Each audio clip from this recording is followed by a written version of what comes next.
Alright, what's up guys? My name is Zach and today I am driving a 2018 Volvo Xc90 T6 Inscription. Up front is a 2.0 liter inline 4 that is supercharged and turbocharged. I really didn't think the first twin charged car I'd review would be a Volvo, but it is. And down below is an 8-speed automatic gearbox. So let's talk about that 2.0 liter inline 4 that's both turbo and supercharged. Well, let's see.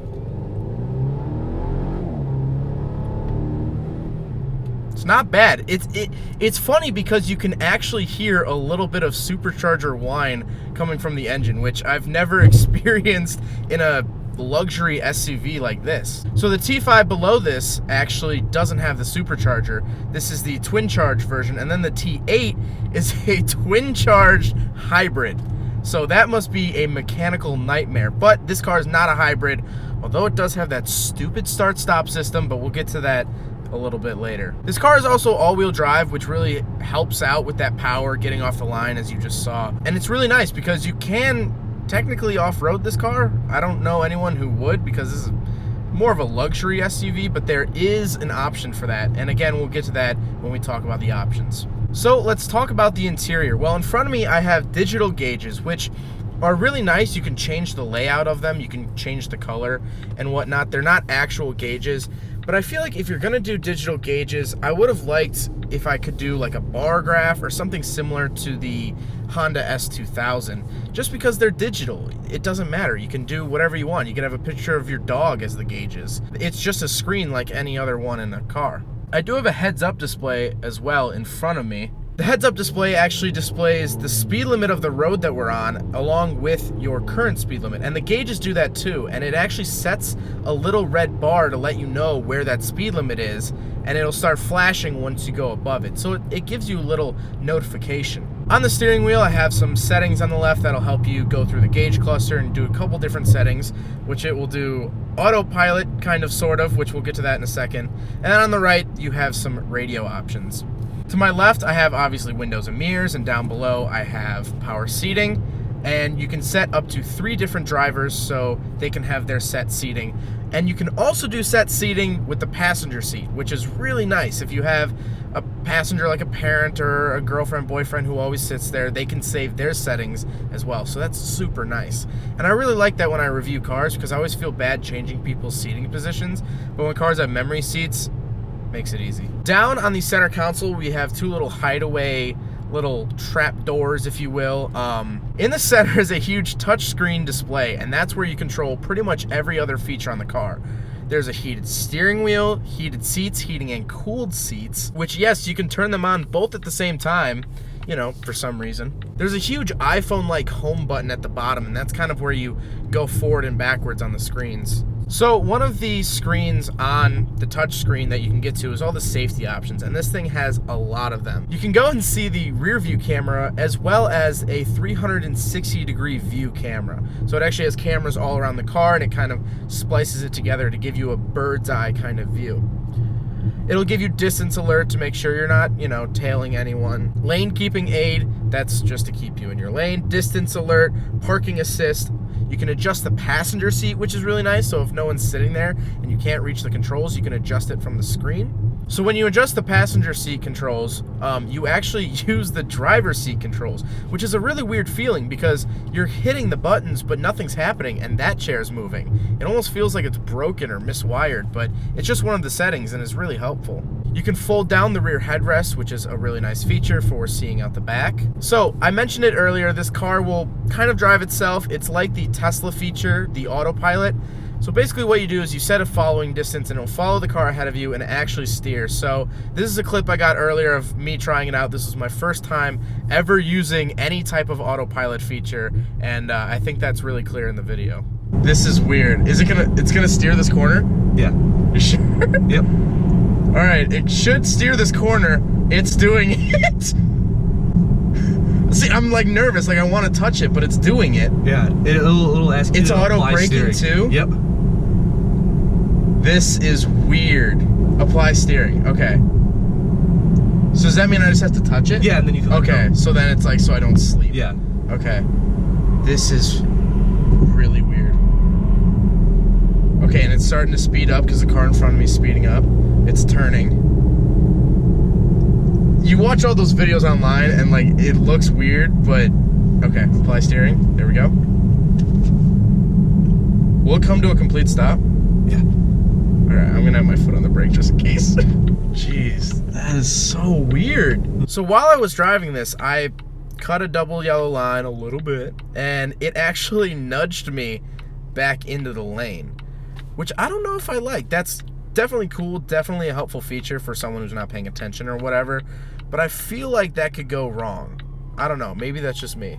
So talking about the interior as a whole, I really love this leather that's been wrapped all around the car, and even your key that comes with the car is wrapped in the exact same leather. So as you can see, it matches perfectly, which is a really nice touch. I don't know what it is. I don't know if it's the color or just the quality, but I've never felt this good of leather. I've never liked leather this much. It looks like really clean, and it honestly, I've only seen videos, but it looks like a Ferrari's dashboard.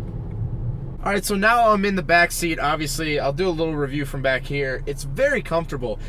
There are heating and cooling vents in the B pillars as well as in the C pillars. So even the rear seats, they have their own vents, and that's controlled through a little touch screen right in front of me here, and I have a little dial as well. So it's a little bit of actual tactile buttons as well as a little touch screen. 2 speakers in either door. And then there are 2 speakers above the 3rd row. Yes, this is a 3-row. And it's really nice. This is a nice place to be. I would not mind a very long road trip in a car like this. All these seats are actually adjustable as well. So this middle seat can adjust. The side seat will adjust. They all adjust differently. It's with a bar. They're not power. But it's nice that you can move the middle seat forward or, you know, just the side seat back, that sort of thing. The one thing that I don't like that we were talking about earlier is that these side rests or these headrests don't adjust or move. So obviously right now for video purposes they're in the way, but in real life you're not going to worry about that. It's just these don't move or come out. So as you guys know I absolutely love it. This car has a huge sunroof.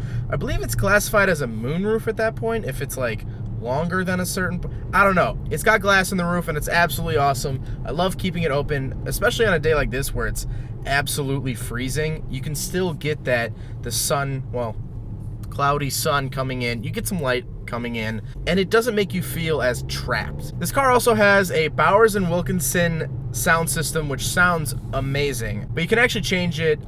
You can have it focus on the driver. The speakers will just kind of more focus on the driver's hearing. You can focus it on the rear seat, so if you have kids or passengers, they can get an awesome audio experience. Miata, Miata, Miata, Miata, Miata. I love seeing Miatas. Or you can set the audio to sound like a cathedral, which is really cool. It gives this sort of live music sort of feel. And the nice thing about this sound system is, one, it's so nice. It's really nice. It sounds really good without being loud. See, the issue is with my G6, when you crank it up all the way, it sounds really good. You get that bass, you get all the treble and everything, but you gotta crank it up. This, you can have it at volume 10 and it still sounds amazing.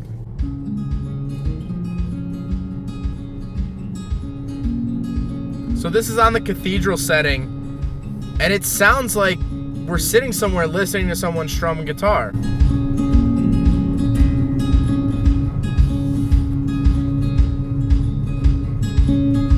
So this car has my least favorite feature in the world, and we're gonna see if it'll do it. We'll get a nice little audio, and the engine turned off. There it goes turning on again. I hate that feature with a burning passion. Luckily, this car you can actually turn it off. The Chevy Malibu that I first discovered that feature on, you couldn't turn it off. That was just what the car does. But luckily, if you turn this car up into dynamic mode or off-road, it doesn't turn off when you're stopped. So luckily, there's options to get rid of that, but still, I think it's one of the worst features in new cars, if not the worst. I have yet to find a feature I hate more than that. But speaking of drive modes, this car has 4 different drive modes. Eco, obviously more gas saving. It won't let you rev the car all the way out, that sort of thing. Then there's comfort mode, which is for everyday driving. It actually gives like a little description of each mode. There's dynamic mode, which is for more sporty driving. That'll let you obviously floor it, and it'll kind of hold those gears a little bit longer for more power. And then it has an off-road mode, which is nice. It's an SUV, it's capable, yes, but I don't know who would actually off-road one of these things, because if you get a scratch, you're gonna hate yourself. Like, I get it in Jeeps, because Jeeps are made to be rugged and whatnot, but I couldn't see off-roading one of these. I'd feel bad. Now, while this Volvo isn't the top of its class, this isn't the highest trim level you can get of the XC90, it feels like it is. Honestly, if someone told me that this was the highest trim level offered, I would completely accept that, because this is a really nice vehicle. I mean, that's just it. It's really nice. The leather in here is superb. The engine is twin charged and awesome. All-wheel drive works great. I haven't been slipping around even though it poured all morning. You can customize the gauges, you can customize your driving mode, you can customize literally everything about this car, which is absolutely awesome. I love being able to kind of make a car your own, even though, you know, 100 of them came off the assembly line. Well, probably more than 100. You get the point. Tons of them come off the assembly line. You can kind of make it your own. I also really love the looks of this SUV. I didn't really think it would be that good looking, but when I got out to take pictures and video and everything else, it honestly made sense. It looks really good. So I really don't have any real complaints about this SUV. Yeah, it has that start-stop feature, which is annoying, but I would just keep it in dynamic mode anyway. I love the supercharger one, and I love using the turbo, so why wouldn't I do that? It's super comfortable. It's very customizable. I really didn't expect such a good SUV out of Volvo. I drove the Infiniti Q60, and I love that. But this is a better SUV, no doubt. Well, I hope you guys enjoyed this video. I hope you guys learned something about the Volvo XC90, blah, blah, blah. It's a really comfortable car. I really enjoyed it. Thank you, Max, for letting me do this. I was honestly surprised at how good this car was. So, again, hope you guys enjoyed it. Don't forget to rate the video, comment on the video, and subscribe if you really liked it. Take care, guys. There goes a sight from my soul.